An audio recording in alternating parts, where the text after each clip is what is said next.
kabar? Senang sekali Dinia Sari Dewi ketemu kamu lagi untuk menyampaikan kabar baik tentunya yang akan membuat wawasan kita, inspirasi kita, terus kita jadi kenal lebih dekat untuk salah satu calon yang akan maju ke Pilkada Wali Kota Malang. Siapakah dia? Langsung saja kita sapa Mas Heri Cahyono. Halo Mas, apa kabar? Alhamdulillah. Sehat ya Mas ya? Aku sehat. Semangat nih ya? Iya. Menuju kontestasi N1 ya Mas? N1.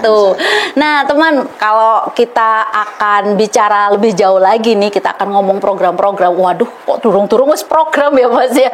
Kok langsung? Kita kenalan dulu nih Mas Heri, mungkin basic question nih Mas ya. Orang-orang pengen tahu, bagi teman-teman yang pengen tahu Mas Heri bisa dikepoin di sosial medianya gitu ya. Terus profilnya juga tersebar juga di semua platform digital. Terus ada websitenya juga ya, SamHC. Waduh, itu juga bisa dikepoin di situ. Dan kalau mungkin teman-teman penasaran, saya sendiri juga penasaran Mas. Jenengan ini kan memang pengusaha, karyawannya udah banyak gitu ya, terus kemudian mau-maunya nyalon jadi wali kota gitu ya. Motivasi dan latar belakangnya apa dong Mas? Coba di-share ya Mas. Jadi gini ya, ini tentang tanggung jawab, tentang kesadaran. Jadi kesadaran itu lahir itu seperti apa ya? Jadi kesadaran itu matahari ya. Wow. Kesadaran itu matahari. Jadi saya jadi gini, kalau flashback ke belakang, jadi gerakan kami bernama Malang Jejak, Mbak. Ya. 2018 itu hadir karena Malang tertimpa kasus tsunami korupsi. Nah, kita sebagai arek Malang koyok gak rela. Ya. Nah, ketidakrelaan kita itu kita wujudkan dalam sebuah pergerakan namanya Malang Jejak, bagaimana kita membantu Malang Raya. Kita beroperasinya di Malang Raya. Ya. Jadi pergerakan Malang Jejak didirikan untuk perbaikan di Malang Raya, membantu perbaikan itu baik lewat jalur pemerintahan atau luar jalur pemerintahan. Nah itu yang kita lakukan. Jadi kita bukan politisi yang kerjanya 5 tahunan, kita kerja sepanjang tahun. Wow. Seperti itu. Jadi ini bentuk kesadaran yang kita ejawantahkan dalam praktis, dunia praktis seperti itu. Dan Mas ini jalan lewat jalur independen. Kok berani Mas? Karena sejauh ini yang kita tahu ya, mereka yang maju itu jalur independen itu agak gimana nih gitu. Padahal tokoh-tokoh yang maju di jalur itu mungkin kita sebagai anak muda gitu, kita seneng gitu kan, kita cocok nih gitu. Nah, tantangannya jelas besar Mas untuk maju di jalur ini. Gimana Mas? Jadi gini ya, arek Malang itu boys itu bukan slogan ya. Bayi arek Malang itu kenaro jenenge. Kenaro ini orang yang out of the box. Jadi satu-satunya orang di Indonesia yang bukan terah raja, tapi berhasil jadi raja. Nah dia keluar dari sebuah sistem mainstream system dan kemudian membuat sistem sendiri berhasil. Gitu. Ya kami punya ini, jadi tak mudah memang mencetak sejarah, tapi kami tidak pernah menyerah. Gitu. Nah ini yang kita lakukan biar Malang ono bedone, ono terobosan, mosok jalure mek siji tok. Ya harus jalur banyak dan lebih berwarna lagi karena Malang itu tempatnya orang boys, kreatif dan sebagainya. Nah, ini dinamis dan sebagainya. Nah, itu yang kami wujudkan sekarang gitu. Jadi orang berani lewat independen tuh wong keren. Wong keren. Jadi tidak ada kepentingan tertentu gitu ya yang rekomnya dari rakyat. Jadi rekomnya dari rakyat berarti memikul tanggung jawab memang rakyat dari rakyat. Seperti itu. Oke. Lalu bentuk dukungannya bagaimana Mas? Menggalang memanage nih suara-suara rakyat yang ibaratnya tidak memiliki perwakilan partai gitu, partai tertentu, itu seperti apa Mas sejauh ini yang diikhtiari? Jadi gini, independen itu bisa diartikan dua Mbak. Satu memang tanpa partai. Yang kedua, ternyata secara faktual bahwa kita itu ternyata gabungan dari semua partai. Wow. Independen itu gabungan dari semua partai. Malah begitu ya Mas ya? Karena secara faktual anggota kita itu adanya itu. Jadi ada merah, hijau, kuning, biru dan sebagainya Menarik. menjadi satu. Nah, ini independen. Jadi kami malah lebih senang, lebih bebas bermain lintas partai justru ya. Seperti itu. Oke, kita mungkin ini tahapan-tahapannya sedang dilewati juga untuk Betul. maju gitu ya. Sejauh ini persiapannya bagaimana, Mas? As long as good. Jadi sampai hari ini alhamdulillah berjalan dengan baik. Jadi prosesinya seperti kita ketahui bersama. Hari ini kita untuk independen ya, prosesnya itu pemenuhan dukungan. Kalau Malang dengan jumlah DPT yang 650-an ribu sekian, itu kita butuh 7,5% dukungan. Nah, dukungan itu kemudian terakhir harus diejawantahkan dalam bentuk KTP dan tanda tangan bahwa seseorang yang menyerahkan KTP tanda tangan itu menyatakan mendukung kita. Nah, itu yang sekarang berlangsung. Prosesnya gitu ya, Mas ya? Ya, prosesnya Oke. berlangsung. Baik, didoakan nih ya supaya calon independen kita amin. maju. Wah, Amin. luar biasa. Warna baru. Warna baru, jelas Ono itu sing ya. anyar. Iya betul. Ono sing anyar. Wah, ini yang ada di baliho-baliho. Ono sing anyar, mantep ya. Oke, Mas, kalau ini kita langsung masuk ke ini nih, substansi nih. Kira-kira nih, Mas, kalau Mas Heri melihat yang urgent di Malang ini butuh apa, Mas? Jadi gini, saya ibaratkan dulu. Jadi wali kota Malang itu seperti wali kota daerah lainnya itu adalah seorang nahkoda kapal. Nah, nahkoda kapal ini satu, dia memimpin kapal dengan menjamin kapalnya gak bocor, nomor 1. Nomor 2, mesinnya bekerja dengan baik. Nomor 3, anak buah kapalnya bekerja dengan penuh dedikasi. Setelah kapalnya siap, ready, maka ini diluncurkan ke tujuan, dilayarkan ke tujuan Kota Malang. Nah, sampai hari ini kami merasa bahwa kapal ini gak pernah berangkat. Duh, karena malahan selalu bocor. Wus. Ya, jadi tugasnya wali kota itu dandani kapal bocor, lupa memberangkatkan kapal ini. Karena ketidaksiapan itu tujuannya pun itu berganti-ganti, misalkan kayak tujuan jangka panjang, rencana pembangunan jangka panjang RPJMD-nya itu ngeling ke pusat itu masih jauh panggang dari api, gitu. Nah, sekarang contoh ya, sekarang Pak Jokowi secara nasional bikin Indonesia Emas tahun 2045. Apa yang dikerjakan Kota Malang? Nothing, tidak ada. Ya, yang paling urgent di Malang menyelesaikan problema existing.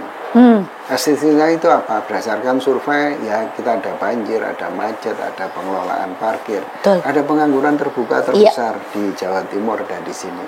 Dan the next-nya mau jadi apa Kota Malang? Nah, ini belum pernah dirumuskan. Nah, ini yang sekarang kami rumuskan, menawarkan sesuatu yang baru. Jadi dasarnya kami membuat itu semua, satu basisnya adalah visi nasional, karena tidak boleh bertentangan dengan visi nasional, harus selaras.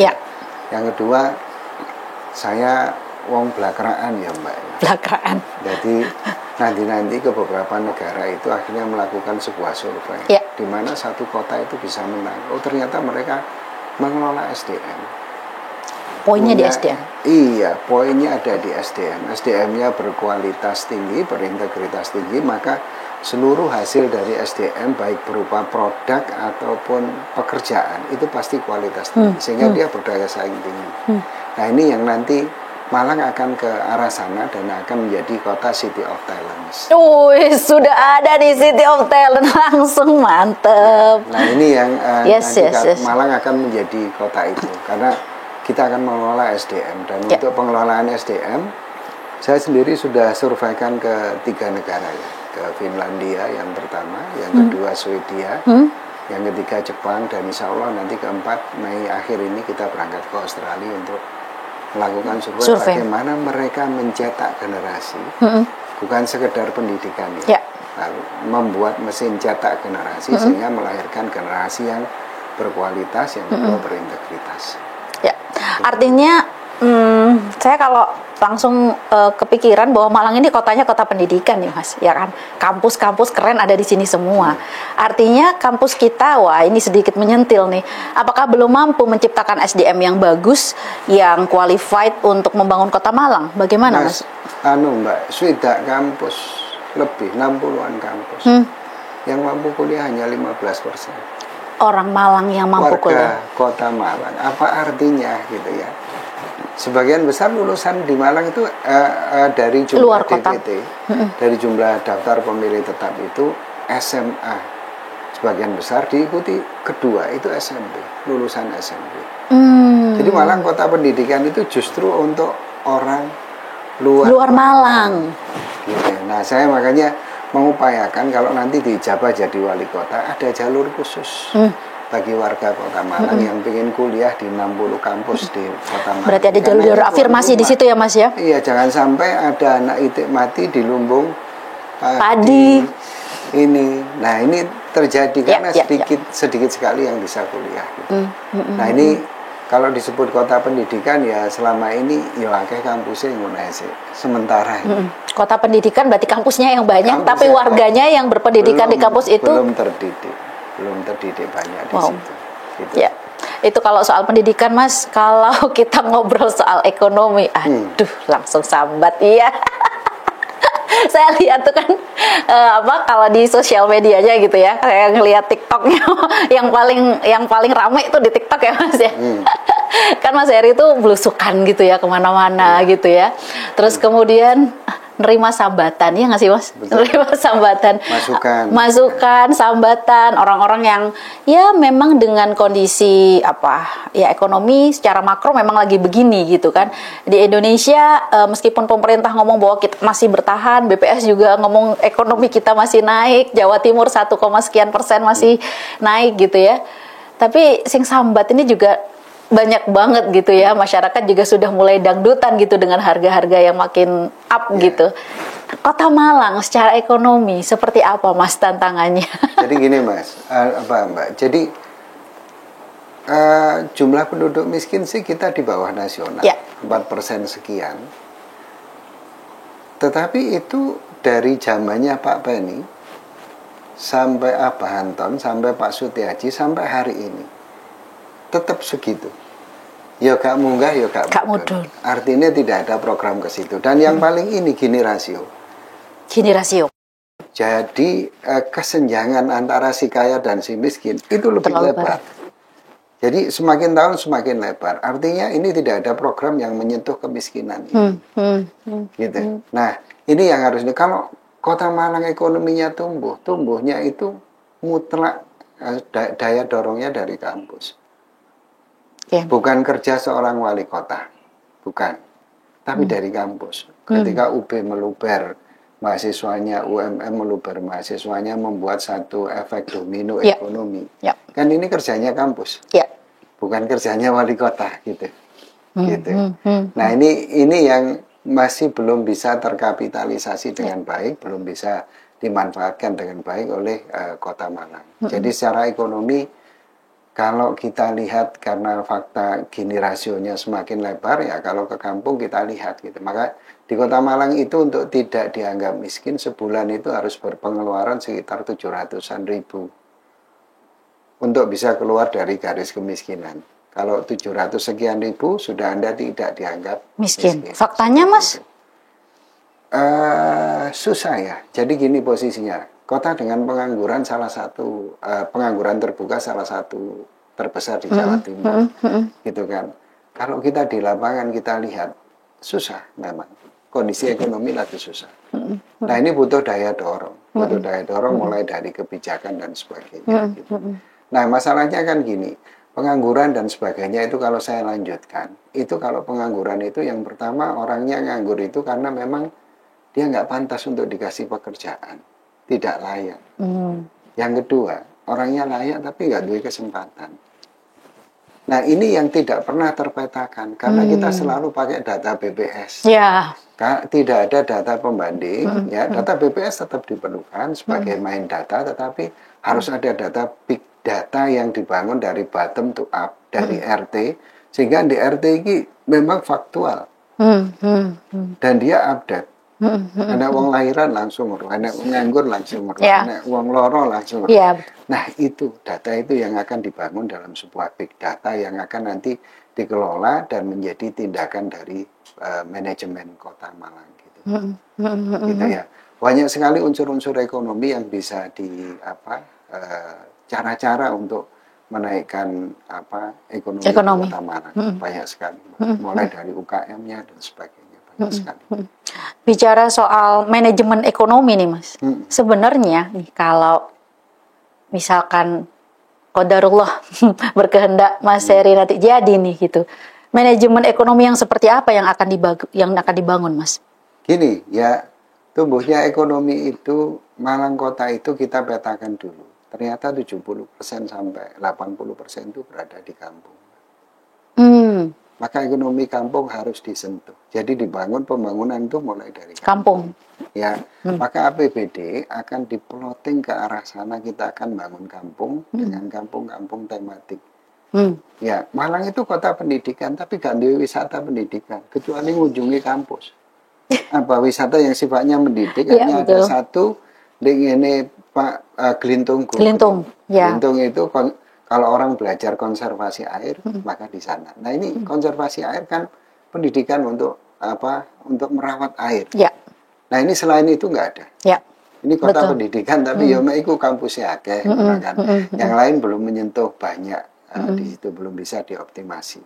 Meskipun ada kampung-kampung wisata yang 3D, warna-warni, kampung karena ketangguhan masyarakat lokal. Nah mereka di branding tapi lupa tematiknya, sehingga tahun kedua mereka kebingungan. Aku tenandi karena tujuannya tidak ditetapkan. Euforia awalnya, setelah itu berjalan demi tahun ada apa mana ya. Nah ini masalahnya, negara nggak ikut. Negara ikut itu setelah apa? Ono dadi baru nyemplung, ya aku melok, tetapi separuh-separuh. Ya. Masalahnya itu, entah karena ketidakmengertian atau memang ketidakpedulian. Nah itu, antara dua itu. Ya. Jadi ekonomi yang harus dipenuhi satu, infrastruktur ekonomi, ekosistemnya dan sebagainya. Nah ini UKM-nya dan sebagainya ini harus dibenahi secara mikro dan makronya. Oke. Menarik. Mas, salah satu yang terkenal nih di Malang, kita masih ngomong ekonomi ya. Mungkin yang paling terkait itu ya, Malang tuh terkenal dengan kota wisata. Meskipun aslinya wisatanya tuh nggak di kota Malang ya Mas ya. Kota Malang ini adalah transitnya orang untuk berwisata ke kabupaten gitu ya, ke Batu gitu ya kan, ke transitnya gini. Tapi selalu digembor-gemborkan bahwa di sini tuh juga kota wisata gitu. Menanggapi hal ini gimana Mas? Dan untuk membuat ekonomi dari sektor wisata ini bangkit itu akan bagaimana? Jadi gini, dulu itu ada Tribina Cita. Itu Malang sebagai kota pendidikan, kota pariwisata, kemudian kota industri. Nah, ini tiga ini. Nah, kota wisata ini belum Mbak. Jadi gini, wisata kalau insya Allah kita diijabah, itu harus ditetapkan sebagai industri. Industri wisata. UKM juga ditetapkan sebagai industri. Kemudian olahraga juga ditetapkan sebagai industri. Saat sudah ada ketetapan sebagai industri, maka perlakuan dan perhatiannya itu beda. Seluruh ekosistem, daya dukung dan sebagainya itu dibangun. Nah, kita sudah ada satu konsep ya, kampung-kampung tematik ketika kita dirikan dengan banyak dan kemudian ditata kelola sangat baik, maka ini langsung bisa dijadikan industri. Industri wisata. Nang Malang ya tetes bakat di Malang ono di kampung iki. Minat kampung kecerdasan kinestesi, anak Anda kinestesi untuk dikembangkan di kampung Malang di kono. Kecerdasan visual di kono, kecerdasan musikal di kono. Nah, ini yang akan kita bangun. Ya. Jadi kita bukan hanya tempat transit. Betul. Gitu. Nah, selama ini tempat transit saja. Kota Malang. Hampir kita di Malang ini hampir tidak ada. Ya. Iya. Nah, ini kemarin kan yang lagi rame juga nih Mas ya, bahwa kita itu Kota Malang itu sedang gencar-gencarnya sejak ada MCC, bahwa kita itu kan jadi kota kreatif dunia gitu kan. Menuju kota kreatif dunia. Tempatnya orang-orang kreatif, wes Malang ki nggone arek-arek kreatif gitu. Nah, melihatnya sekarang bagaimana Mas? Melihat menuju ke sananya itu seperti apa? Oke, udah ada MCC tapi kok belum gitu ya. Memberikan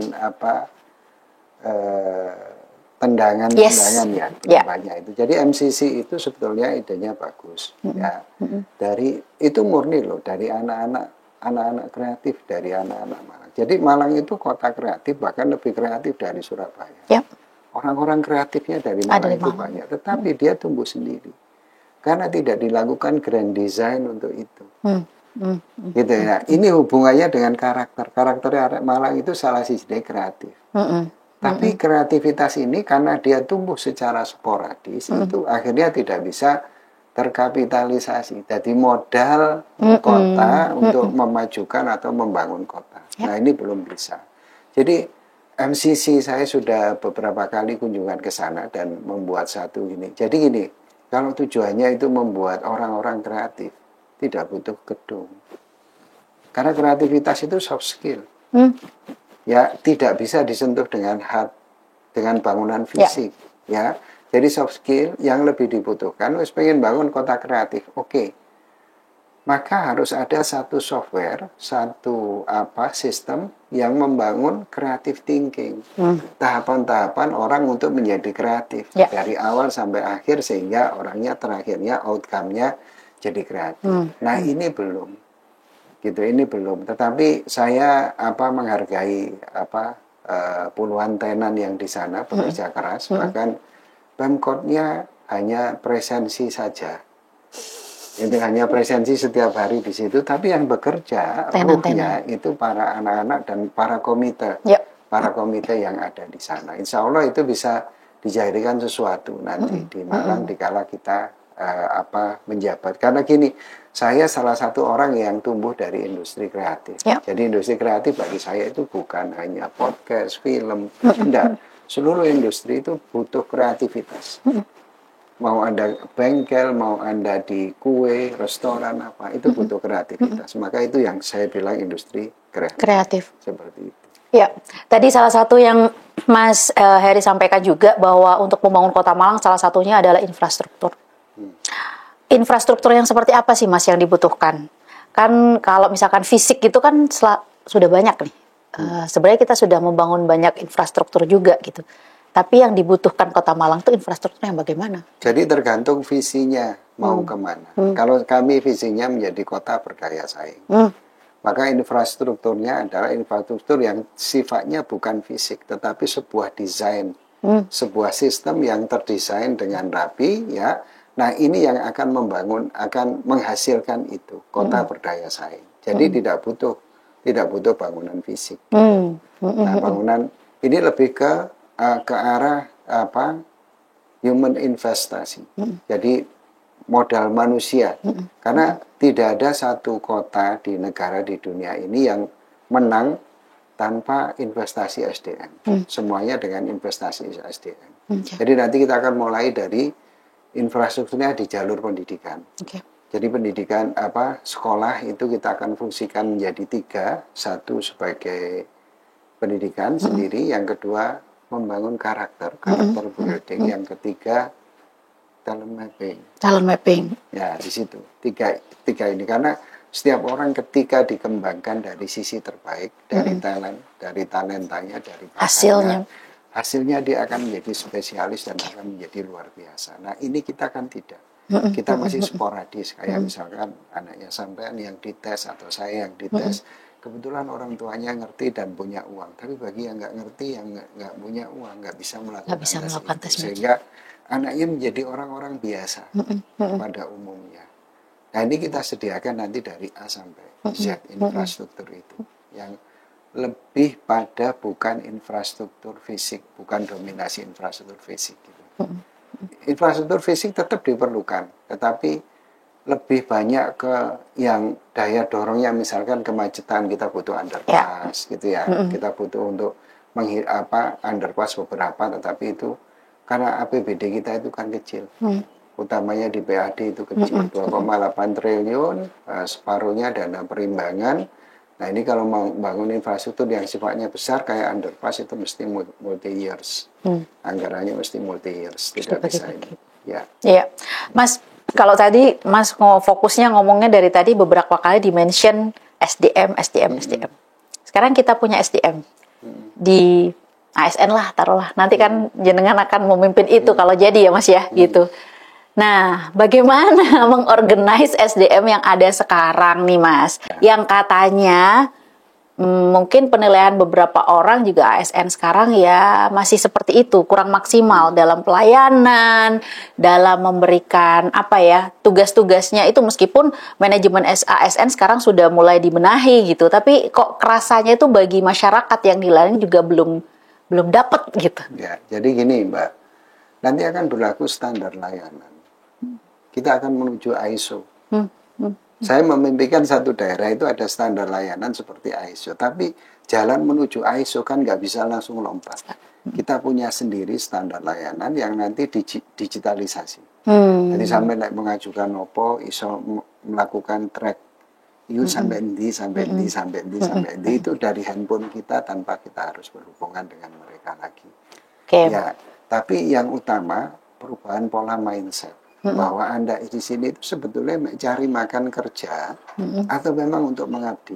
Nah, ini harus dipimpin oleh seorang leadership yang mau melakukan services, memang benar-benar dia meletakkan diri bahwa ya saya itu adalah pimpinan layanan gitu. Pimpinan layanan. Ada beberapa kota yang di Indonesia itu wali kotanya meletakkan itu sebagai pimpinan, kayak Surabaya gitu ya. Kita pengen itu ada di Malang, mulai Bu Risma, Pak Eri, itu kan bagus. Ya. Kita pengen itu terjadi ada di Malang. Gitu. Nah, ini yang kita ini. Tapi nanti ada KPI yang mereka sebetulnya sudah ada KPI. Nah, tetapi kami punya peluang untuk menambahkan rapot.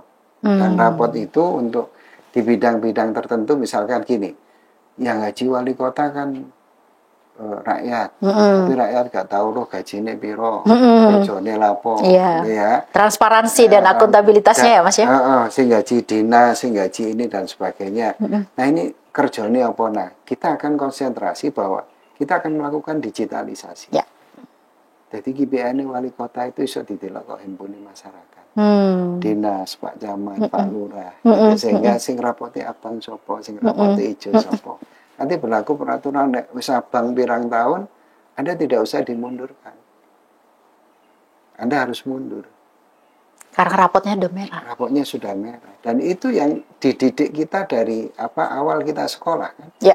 Rapotmu abang terus naik kelas. Nah, ini begitu gede kita hilang gitu. Ya. Nah, kita ingin itu. Dengan standar itu ditambah standar sebagai profesional worker. Jadi standar profesional. Wow. Jadi kita lompatkan, ada standar layanan, kemudian rapot atau KPI-nya langsung ke masyarakat. Jadi selama ini kan DPR saja, DPRD. Nah ini ditambah DPRD plus masyarakat karena sebagai tuannya. Nah ini maka anak buah kapal yang saya maksud di awal itu akan bekerja dengan penuh dedikasi. Jadi nanti tidak banyak orang yang mau menjabat. Kecuali karena takut rapotnya merah. Kecuali dia memang benar-benar mau mengabdi, kita letakkan itu kembali. Gitu. Menarik Mas. Itu ono sing anyar. Ono sing anyar, iki maneh anyar. Teman kenal 24, menarik sekali obrolan kita sama Mas Heri ya. Tapi yang terakhir Mas, saya penasaran nih, kan ngomong sama Mas Heri kayaknya waktu durasi saya udah kepotong banyak nih. Mas, ini kalau misalkan kemarin ya saya baca-baca, Mas tuh bicara di beberapa tempat gitu ya. Saya mau ngatur Kota Malang ini kayak CEO. Bener nggak Mas? Oh, itu? betul. Oh, itu betul. Gimana Mas itu? Jadi gini, sudah implementasinya. Ada, secara struktur organisasi sudah ada. Tinggal manajemennya di manajemenkan perusahaan untuk semangatnya. Jadi perusahaan itu kerjanya by target. Targetnya itu target waktu, target keuangan. Jadi mengeluarkan uang itu, mengeluarkan anggaran itu harus dihitung outcome-nya apa, bukan output. Misalkan training A, ada lagi training UKM.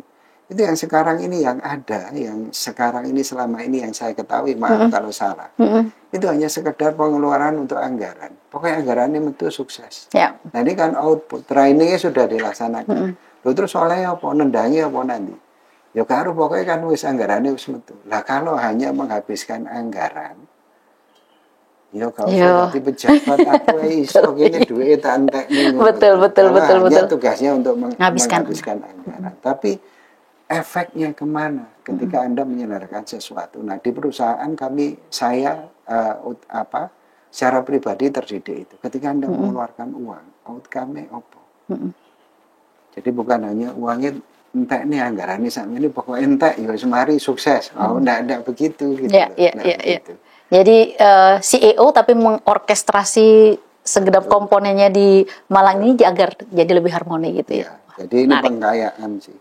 Sebenarnya mereka sudah ada sistem organisasi, sistem manajemen di pemerintah. Tinggal kita bisa mengkayakan seperti apa. Wah menarik, ngobrol sama Mas Heri nggak kerasa nih ya. Tapi kita pengen mungkin teman kanal pengen tahu lebih dekat juga sama Mas Heri dengan kita punya games jawab cepat ya Mas ya. Kita biar lebih santai Mas, jawab cepat Mas. Ini beberapa pertanyaan dikumulin sama teman-teman tim saya. Sulit ya? Jangan sulit-sulit, nggak sulit. Oke Mas, ini kayaknya kalau suka melipir kemana-mana nih sukanya kulineran. Nah, pertanyaannya, Mas sukanya bakso apa cui mie? Bakso. Oke. Wah, ini pertanyaan kedua jadi kayak balik ke pertanyaan pertama nih. Pertanyaan kedua, sukanya jalan-jalan atau kuliner? Sukanya jalan-jalan. Jalan-jalan, karena kalau jalan-jalan pasti kulineran gitu ya Mas ya? Sembari bisa. Sembari biasa. Kalau kuliner belum tentu jalan-jalan. Oh betul. Oke. Mas, film atau musik? Saya lebih suka musik. Musik ya Mas ya? Musik apa kalau boleh tahu Mas? Saya lebih ke country. Wah, country kayak makanya pakai itu. Gayanya kayak country banget ya. Country itu orang bebas. Oh gitu ya Mas ya. Free man. Oke, itu jadi identitas juga ya Mas ya. Oke, mantap. Dengan alam dan sebagainya. Sip, mantap. Nah, berikutnya Mas, kayu tangan atau kampung warna-warni? Nah, saya tidak bisa jawab. Aduh, nggak boleh. Jawab satu kok. Jawab satu. Aduh. Karena gini perbandingannya nggak head to head. Oh nggak head to head ya? Jadi kalau gimana? Warna-warni itu didirikan oleh masyarakat, sementara kayu tangan itu didirikan oleh negara. Oleh negara. Kalau secara besarannya pasti efeknya akan besar kayu tangan. Gitu. Tetapi kalau secara semangat itu besaran warna-warni. Mantap, dipilih dua-duanya nih jadinya. Gitu alasannya. Oke Mas, mantap. Nah ini nih Mas, sampah atau banjir? Nangani sampah atau banjir? Kalau saya nangani sampah. Kenapa Mas? Karena banjir itu gini. Jadi banjir itu sampah itu bisa mengakibatkan banjir. Oke. Jadi kalau nangani sampah, insya Allah banjirnya teratasi gitu ya? Salah satu ya. Oke. Lanjut. Parkiran atau macet? Saya lebih ini ke parkiran. Saya lebih ini ke kemacetan. Kemacetan ya? Jadi fokusnya kemacetan? Fokusnya kemacetan. Kenapa Mas? Parkir juga masalah loh. Ya, kemacetan itu akan berimbas ke parkir kan. Parkir itu bisa memacetkan. Oh gitu. Ya. Jadi ngambil yang lebih gede biar yang kecil juga kena gitu ya Mas ya? Ya. Mantap. Oke. Mas, transportasi nih masih angkot apa ojol? Saya angkot yang diperbarui. Dari transportasi publik. Angkot nih ya, diremajakan ya? Diremajakan dan itu di manajemen secara ojol. Terus angkot di manajemen secara ojol. Wah kita belum ngobrol itu ini tadi. Wah harus ada episode berikutnya nih ngobrolin angkot nih di manajemen secara ojol. Bisa ya Mas ya? Bisa, kami udah menyiapkan. Mantap. Oke, berikutnya Mas, pedestrian atau taman kota? Saya pedestrian. Pedestrian, bukan taman kota Mas? Karena pedestrian di Malang hampir tidak ada, kecil sekali. Iya. Sehingga kita susah jalan itu. Betul. Jadi kalau yang hobi jalan-jalan susah nih. Hobi jalan-jalan kan tadi? Iya baik. Oke Mas, investor atau UMKM?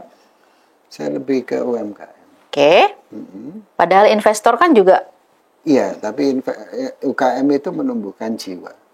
Investor tidak, kita begini. Baik, oke. Terakhir Mas, CEO atau wali kota? CEO. Kok gimana? Kenapa kok bukan wali kota? Kan wali kota tujuannya nih. Iya, jadi wali kota, direktur apa itu sebetulnya hanya sebuah apa sih pangkat ya Mbak ya. Tapi lebih ke fungsi. CEO itu kan fungsi, lebih ke fungsi. Baik, oke, mantap Mas. Closing statement Mas buat teman kanal.